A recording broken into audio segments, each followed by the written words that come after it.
degmooyinka Puntland waa meeqa degmo waxa weeye 6 degmo 9 degmo wey 6 degmo maxay u soo dhaweeysaa su'aalaha su'aalaha bismillaahir rahmaanir rahiim ku dhawa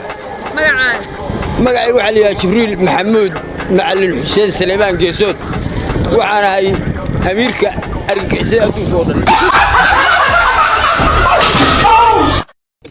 bal luqadda carabiga kelmado kamid ah ama hadallada dad ka maqashay bal noosh sallallahu alayhi wa sallam ducooyin baa kamid ah waa sida waa badan yihiin ya radiyallahu anhu baa kamid ah